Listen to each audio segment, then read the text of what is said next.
एखाद्या पक्षाला जर अशा पद्धतीचं खिंडार पडलं किंवा एखाद्या पक्षामधले कार्यकर्ते दुसरीकडे गेले तर शेवटी डॅमेज कंट्रोल करावाच लागतो. शेवटी तिथं त्यांना पदाधिकारी नेमावे लागतील आणि मला असं वाटतं की ते पदाधिकारी नेमणं ते काही गैर नाही.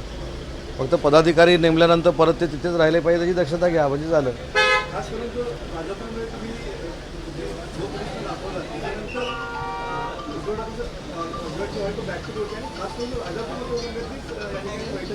मुंबईतील पदाधिकाऱ्यांची विशेषतः राजापूर मतदारसंघामध्ये मला जे माहिती आहे तिथं किरण भैया आमदार झाल्यापासून मुंबईचे देखील 90 ते 95% मुंबईकर राजापूरचे हे आमच्यासोबत आहेत. कारण ते त्यांच्या बैठकांना जातात, त्यांची विकासाची कामं करतात, त्यांच्या ते संपर्कामध्ये आहेत. त्याच्यामुळे मला असं वाटतं की ह्याच्यातनं नाविन्यपूर्ण असं काही घडणार नाही आहे. कारण स्वतः तिथले आमदार म्हणून त्यांच्या संपर्कात असल्यामुळे, त्यांची विकासाची कामं करत असल्यामुळं आणि विकासापेक्षा वैयक्तिकरित्या तेच त्यांच्या संपर्कात असल्यामुळं मुंबईमध्ये जरी लांजा, राजापूर आणि साखरपा मतदारसंघाची मुंबईकरांची बैठक लागली तर ते मुंबईकर तिथं जातील शरीरानं काही ते मनानं आमच्याबरोबरच आहेत.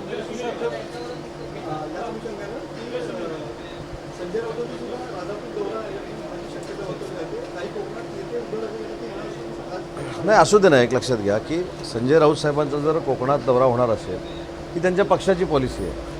शेवटी मी जसं परवा परभणीला गेलो होतो, मी जसं महाराष्ट्रामध्ये फिरतो माननीय शिंदे साहेबांचे हात बळकट करायला, तसं त्यांच्या पक्षाच्या प्रमुखाचे हात बळकट करण्यासाठी ते फिरणार. त्याच्यामध्ये म्हणून मी जो शब्दप्रयोग केला ह्याच्यामध्ये नाविन्यपूर्ण असं काहीच नाही आहे. त्यांच्या पक्षाला खिंडार पडतं आहे, त्यांच्या पक्षातले कार्यकर्ते इकडे तिकडे जात आहेत, तर असलेल्या कार्यकर्त्यांना सांभाळणं आणि आहे त्याच्यापेक्षा ताकद देणं ही त्यांची जबाबदारीच आहे ना. त्याच्यामध्ये त्यांना आपण कसं असं म्हणू शकतो की तुम्ही बैठक घेऊ शकत नाही, तुम्ही मुंबईकरांची बैठक घेऊ शकत नाही. पण मला आत्मविश्वास आहे की राजापूर, लांजा, साखरपा मतदारसंघामधले जे मुंबईकर आहेत हे बहुसंख्येनं किरण भैया सामंतांबरोबर म्हणजे शिवसेनेसोबत आहेत. सर इंटरेस्टिंग गोष्टी 5 टर्म आमदार 20 वर्षापेक्षा पण जास्त अनुभव तुम्हाला लोकप्रतिनिधी म्हणून आहे. सगळ्या पातळीवरती काम केलेलं आहात. विशेष म्हणजे तुम्ही शिवसेनेमध्ये असताना आदित्य ठाकरेंचे तुमचे संबंध चांगले पद्धतीने होते, वावरला एकत्र सगळ्या गोष्टी केल्या. हे सगळं घडत असताना आदित्य ठाकरे त्यांची जी कार्यशैली आहे किंवा इतर जे पक्षाबरोबर काही नेत्यांची कार्यशैली आहे त्याच्यावर काही कमेंट करायला असं वाटतं की त्यांच्या काही कार्यशैलीबद्दल बोलणं. मी माझ्या राजकीय आयुष्यामध्ये समोरच्याचं चुकलं आहे किंवा समोरचा वाईट आहे हे सांगून कोणाला माझ्याकडे आणलेलं नाही किंवा माझ्यासोबत घेतलेलं नाही. मी माझं त्यांच्यासाठी काय योगदान देऊ शकतो, मी काय विकासाची कामं करू शकतो हे सांगूनच ते माझ्यासोबत आले. त्याच्यामुळे आदित्यजींच्या बाबतीमध्ये तुम्ही जर तुम्हाला प्रश्न विचारला की त्यांची कार्यप्रणाली कशी आहे, ते कशा पद्धतीनं संघटना वाढवतात, हा शेवटी त्यांचा वैयक्तिक प्रश्न आहे. त्याच्यावर बोलण्याचा मला अजिबात अधिकार नाही. परंतु माननीय एकनाथ शिंदे साहेबांनी जे 2.5 वर्षामध्ये मुख्यमंत्री म्हणून काम केलं आहे त्यांचा एक सहकारी म्हणून ते लोकांपर्यंत पोहोचवणं, त्यांच्यामध्ये आत्मविश्वास निर्माण करणं आणि त्यांना शिंदे साहेबांबरोबर आणणं ही माझी जबाबदारी आहे. त्यामुळे ते कसे वागतात, त्यांनी कसं वागलं पाहिजे हे सल्ला देण्याएवढा मी मोठा नाही. परंतु एक मात्र नक्की आहे की माननीय एकनाथ शिंदे साहेबांच्या आकर्षणापोटी अनेक पक्षातली लोक ही शिवसेनेमध्ये येत आहेत. कशाबद्दल? महाविकास आघाडीमधल्या काँग्रेसच्या धोरणासंदर्भामध्ये संजय राऊत किंवा इतर उभाटामधील लोक असले त्यांनी टीका केली, त्यांचं धोरण चुकीचं होतं असं म्हणतात. नाही, उभाटापेक्षा आज जे आम्ही बघतोय अरविंद केजरीवाल काल दिल्लीमध्ये जे काय बोलले ते महाविकास आघाडीच्या दृष्टीनं अतिशय महत्त्वाचं आहे. आता त्याच्यामुळे ते एकामेकालाच संपवायला सगळे बसलेले आहेत. तेव्हा आम्हाला काही जास्त काय त्रास घ्यावा किंवा प्रयत्न करावा असं कुठला भाग नाही. ते स्वतःच एकामेकाबद्दल सांगतात की त्याच्यामुळं आम्ही पडलो, ह्याच्यामुळं ते पडले. त्याच्यामुळे मी अनेक वेळा सांगितलं की महाविकास आघाडीमध्ये कधीही अलबेल नव्हतं. लोकसभेला फेक नरेटिव्ह सेट करून संविधानाबाबतीत आणि मुस्लिम बांधवांबाबतीत फेक नरेटिव्ह सेट करून मतं मिळवलेली होती. ते सगळं आता इतिहास जमा झालं आहे. महाराष्ट्र देखील महायुतीकडे आलं, दिल्ली देखील महायुतीकडे आलं. मला वाटतं की आता प्रत्येक राज्यामध्ये महायुतीची सत्ता असणार आहे, NDAची सत्ता असणार आहे. कारण नरेंद्र मोदी साहेबांचं नेतृत्व हे आता देशपातळीवर सर्वमान्य झालं आहे. त्याच्यामुळे मला असा कुठेही चिंता वाटत नाही. ईव्हीएमपेक्षा अहंकार आज दाखल ठरला. फक्त आम्ही या गोष्टीमुळे आमचा पराभव झाला असं आज सांगतो म्हणण्यात आलेलं आहे. काय सांगा? मी स्वतः त्यांनी आत्मचिंतन केलं ना. मी तेच सांगितलं, हेच जर निवडणुका झाल्या झाल्या आत्मचिंतनाला सुरुवात झाली असती तर कालच्यासारखे प्रसंग उभे राहिले नसते जो रत्नागिरीत उभा राहिला. त्याच्यामुळे ठीक आहे ना, प्रत्येकजण आत्मचिंतन करतो, चांगली गोष्ट आहे. त्याच्यातनं चांगलं काहीतरी घडेल अशी अपेक्षा आपण धरू. सर, ज्या कोकणाने शिवसेनेला आणि ठाकरेंना भरभरून दिलं त्याच कोकणात आज ठाकरेंच्या शिवसेनेला हादरे वाटतात काय एकंदरीत कोकणानं कधीही व्यक्ती म्हणून कोणावर प्रेम केलं नाही. ते फक्त एकाच व्यक्तीवर केलं, ते म्हणजे वंदनीय बाळासाहेबांवर. त्याच्यानंतर व्यक्ती म्हणून प्रेम केलं नाही. वंदनीय बाळासाहेबांनी जो धनुष्यबाण कोकणामध्ये दिलेला होता, बाळासाहेबांना आदरांजली म्हणून, बाळासाहेबांचा आदर म्हणून कायमस्वरूपी हे कोकण धनुष्यबाणासोबत राहिलं. आणि तोच विचार माननीय एकनाथ शिंदेसाहेब पुढे घेऊन जात आहेत. म्हणून काल जसं शिंदेसाहेबांनी सांगितलं की आम्ही या 3 जिल्ह्यामध्ये 9 शिवसेनेनं जागा लढलो, 8 आम्ही त्याच्यातले निवडून आलो, 15 महायुतीनं जागा लढल्या, 14 आम्ही जिंकलो आहे. त्याच्यामुळे मला असं वाटतं की हा वंदनीय बाळासाहेबांच्या विचाराचा प्रदेश आहे आणि वंदनीय बाळासाहेबांचा विचार एकनाथ शिंदेसाहेब पुढे नेत आहेत. म्हणून पूर्ण कोकणातली जनता ही एकनाथ शिंदेसाहेबांसोबत आहे. सर, धस आणि मुंडेंच्या भेटी संदर्भातला जो विषय आहे तो एक त्यामागे षडयंत्र आहे असं धस म्हणताय. त्यामागे मोठा षडयंत्र असून लवकरच आम्ही यावर फडणवीसांची पण भेट घेऊन तशी तक्रार करणार आहोत. त्यांचं म्हणणं असं आहे की जी माझी मुंडेंची भेट झाली ती म्हणजे तब्येतीच्या कारणास्तव झाली आणि याबाबत जे काही षडयंत्र रचलं गेलं त्यामध्ये एक मोठा नेता आहे आणि त्या मोठ्या नेत्याच्या बाबतीची तक्रार आम्ही मुख्यमंत्र्यांकडे करणार आहोत. सो बेसिकली राजकारणात नेमकं काय सुरू आहे? धसानी धनंजय मुंडेंची भेट घेतली. त्यांनी खुलासा केला होता की मी त्यांची आरोग्याची चौकशी करण्यासाठी गेलो होतो, तब्येतीची चौकशी करण्यासाठी गेलो होतो. त्याच्यानंतर मनोजी जरांगेंनी त्याच्यावर काहीतरी आपलं मत एक प्रदर्शित केलं. त्याच्यानंतर परत सुरेश धस साहेबांनी केलं. मला असं वाटतं की ह्या सगळ्या गोष्टीमध्ये मी काही बोलणं उचित नाही, कारण जे प्रसंग घडलेले आहेत ते फार संवेदनशील आहेत आणि शिवसेनेची भूमिका आम्ही कायमस्वरूपी एकनाथ शिंदेसाहेबांच्या नेतृत्वाखाली हीच सांगितलेली आहे की संतोष देशमुखच्या मारेकऱ्यांना अद्दल घडली पाहिजे, त्यांना फाशी झाली पाहिजे. परंतु या सगळ्या घटनांकडे बघताना त्याच्याशी आमचा काही संबंधच नाही. सुरेश धस मुंडेंना भेटले, मुंडे सुरेश धसना भेटले, बावनकुळे साहेबांनी प्रेस कॉन्फरन्स घेतली. हा सगळा त्यांचा अंतर्गत विषय आहे. त्याच्यामुळे त्याच्यावर लक्ष ठेवणारे, त्याच्यावर बोलणारे नेते आहेत ना महाराष्ट्रामध्ये. साहेब, संजय राऊत असं म्हणाले भास्कर जाधव एकनाथ शिंदे नाही आहेत, फक्त आहे म्हणून ते रुसून बसणारे नाही आहेत, अशा स्वरूपात तरी टीका केलेली पाहायला मिळते की सत्ता आहे म्हणून ते गावी जाऊन बसतात असं भास्कर जाधव करणार नाही. मला असं वाटतं की किती वेळ तुम्ही एकनाथ शिंदे साहेबांना टार्गेट करणार ना, किती वेळ करणार, किती वेळ बदनामी करणार. मला आठवत नाही आता तारीख, पण 15 दिवसापूर्वी राजन साळवींच्या बाबतीमध्ये देखील संजय राऊत साहेब हेच बोलले होते की ते कडवट शिवसैनिक आहेत, वंदनीय बाळासाहेबांचा विचार असं तसं, यांची साथ सोडणार नाहीत, त्यांची साथ सोडणार नाहीत.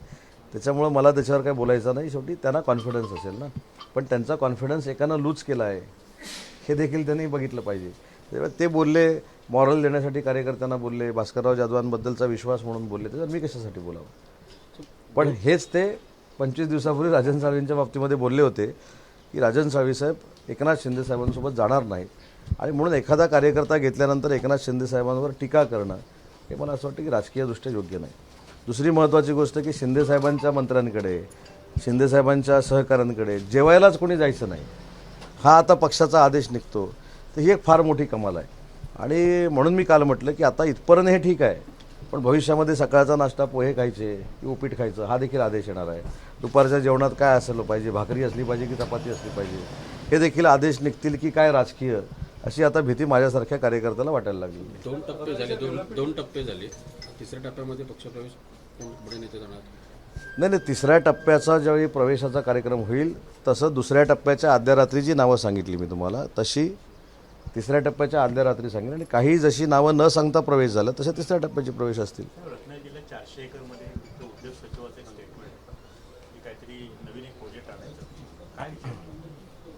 काजूवर आधारित प्रकल्प आणण्याच्या दृष्टीनं आम्ही रत्नागिरी जिल्ह्यामध्ये त्याचा सर्वे करतो आहे. त्याच्यामध्ये मंडणगड असेल, दापोली असेल, गुहागर असेल, रत्नागिरी असेल. काल शिंदेसाहेबांनी जो उल्लेख केला 30,000 कोटीचे रत्नागिरीमध्ये प्रकल्प आले, त्याच्यामध्ये VIT सेमीकंडक्टर असेल, राजापूरला नव्यानं MIDC करतो, तिथं आपण इकोसिस्टम जनरेट करतो आहे. ते एक टार्गेट धरलेलं आहे की रत्नागिरी जिल्ह्यातल्या किमान 50,000 युवक आणि युवतींना जिल्ह्याच्याच ठिकाणी रोजगार मिळाला पाहिजे.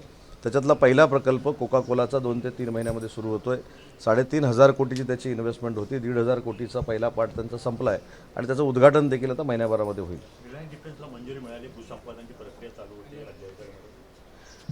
नक्कीच डिफेन्सला परवानगी मिळालेली आहे. तिथल्या सगळ्या शेतकऱ्यांना विश्वासात घेऊन तिथं भूसंपादन आम्ही करू. आणि दुसरी महत्त्वाची गोष्ट आहे की आता माझ्या मतदारसंघातल्या रत्नागिरी जिल्ह्यातल्या लोकांनी देखील थोडा विचार हा करणं गरजेचं आहे की आपला मुलगा किंवा आपली मुलगी ही मुंबईला जाऊन नोकरी करण्यापेक्षा आणि 10,000 रुपये कमवण्यापेक्षा आपल्या घरात शेजारी जर 50,000 रुपये कमवणार असेल तर आता पालकांचं धोरण भविष्यामध्ये काय राहणार आहे याचा देखील विचार आपण सगळ्यांनी केला पाहिजे. आणि मला तर पत्रकारांना देखील विनंती करायची आहे, रत्नागिरी जिल्ह्यामध्ये पहिल्यांदा 30,000 कोटीचे प्रकल्प येत आहेत, तर तुम्ही देखील हे प्रकल्प इथं येण्यासाठी आणि ते एस्टॅब्लिश होण्यासाठी प्रयत्न करावेत. कारण शेवटी प्रत्येकाची घरातली परिस्थिती मुलांच्या नोकऱ्यांच्या बाबतीतली असते, ती तुमच्या माझ्यासारखी आहे. त्यामुळे तुम्ही देखील याच्यामध्ये पुढाकार घेतला पाहिजे. संगमेश्वर तालुक्यातल्या 4,500 एकर जे शेतकरी जमीन आहे ते विक्रीसाठी काढलेत तिथे शेतकऱ्यांनी विक्री सामिक तिथे कोणतीच सुविधा उपलब्ध नसल्या त्यांनी विक्रीसाठी काढली. मला आता ती विक्रीसाठी का काढली, कशासाठी काढली त्यांच्याशी बोलावं लागेल. 4,500 एकर विक्रीसाठी MIDC काढली का, किंवा प्रकल्पासाठी काढली का, इन्व्हेस्टरला देणार आहेत का, ही सगळी माहिती घेऊन मी बोलतो. परंतु मला सध्या तरी माहीत नाही की आपल्या जिल्ह्यातली 4,500 एकर जमीन विक्रीला निघालेली आहे. जिल्ह्यामध्ये रत्नागिरी नेहमी जिल्हा रुग्णाचा विषय नेहमी चर्चेत यायचा, टीका व्हायची. पण आता जिल्हा रुग्णाचा कारभार हळूहळू सुधारतो. वैद्यकीय महाविद्यालयामुळे काही डॉक्टर्स उपलब्ध होतात. भविष्यात हे जिल्हा रुग्णालय हे रुग्णाने वेगळं दालन किंवा एक जिल्हा सगळं. मला तुम्हाला पहिले धन्यवाद द्यायचे आहेत. जे किशोर मोरे जिल्हा रुग्णालयावर मोठ्या प्रमाणात टीका करायचे ते आज सांगतायत की जिल्हा रुग्णालय सुधारलेलं आहे. हीच महायुतीच्या सरकारची पोचपावती आहे. साहेब, मनसेने आज अनधिकृत कबूतरखान्याविरोधात आंदोलन केलेलं आहे. या कबूतरखान्यामुळे अनेक मुंबईकरांची समस्या म्हणजे आरोग्यविषयक समस्या या ठिकाणी बोललेल्या पाहायला मिळत आहे. आता कबूतरखाना मला असं वाटतं की किती वर्षापासून आहे नाही, अनधिकृत कबूतरखाने, अनधिकृत कबूतरखाने. आता अनधिकृत कबूतरखाने असतील, महानगरपालिकेच्या त्याला परवानगी नसतील आणि त्याच्यामुळे आरोग्याला धोका निर्माण होत असेल मुंबईकरांच्या, त्याच्यामध्ये महानगरपालिकेने लक्ष घातलं पाहिजे. कालच्या आभार दौऱ्यानंतर काही सेनेतल्या उभाट्यातल्या काही लोकांचं मत असं पडलं की आता कुठं हे सामंत या जिल्ह्यात कुठं थांबू शकत नाही, हे वारा आवरणं कठीण आहे. काय असं एकंदरीत आपण जादू केले ह्या जिल्ह्यात किंवा सगळेच आपल्यासोबत येत आहेत? हे सामंत निमित्त मात्र आहेत. त्याच्यामध्ये 2.5 वर्षामध्ये माननीय माजी मुख्यमंत्री एकनाथ शिंदे साहेबांनी जे केलेलं काम आहे आणि कोकणाला जो विश्वास दिला आहे की वंदनीय बाळासाहेबांचा विचार जो कोकणाकडे कायमस्वरूपी होता तो त्यांनी पुढे नेला, म्हणून जास्त कष्ट करावे लागत नाहीत. अनेक लोकांना तर त्यांचं नेतृत्व हे मान्य झालेलं आहे. म्हणून काल तर तुम्हाला अशी परिस्थिती सांगतो की स्वतःहून काही लोक मला फोन लावत होती की ते आमचा प्रवेश करून घ्या, तर मी त्यांना सांगितलं की तुमचा 3ऱ्या टप्प्यात करून घेऊ. राजा का बेटा राजा होता नाही, कार्यकर्त्यांचा त्या राजा होतो. हे नेमकं त्यांच्यातनं आपल्याला काय उद्भवत वाटतं? शिंदेसाहेब बोलले नाही, मला असं वाटतं की ही दानत लागते नेत्यामध्ये की राजा का बेटा राजा नाही बनेगा. याचा अर्थ मला कार्यकर्त्याला मोठं करायचं आहे. माझा जो कार्यकर्ता अतिशय चांगल्या पद्धतीनं काम करतो, मग तो सर्वसामान्य कुटुंबातला असेल, तो झोपडीतला असेल, पण त्याच्या मागं नेत्यानं ताकद उभी करायची असते आणि ते शिंदेसाहेब करतात. दुसरी महत्त्वाची गोष्ट त्यांनी हा देखील उल्लेख केला की एखादा नेता जर मोठा होत असेल तर त्याचे पाय छाटायचे नसतात, त्याच्या मागं ताकद द्यायची असते. त्याला रामदास भाईंचं त्यांनी उदाहरण देखील दिलं. आणि म्हणून मागच्या शिवसेनेमध्ये उबाठामध्ये जे काय चाललं होतं ते माझ्याकडे घडणार नाही आणि म्हणूनच मी एक कार्यकर्ता म्हणून काम करतोय. मी कार्यकर्ता होतो, आता देखील आहे आणि भविष्यात देखील राहणार आहे. हे सांगणारा देशातला एकमेव नेता म्हणजे एकनाथ शिंदे आहे. ABP माझा, उघडा डोळे बघा नीट.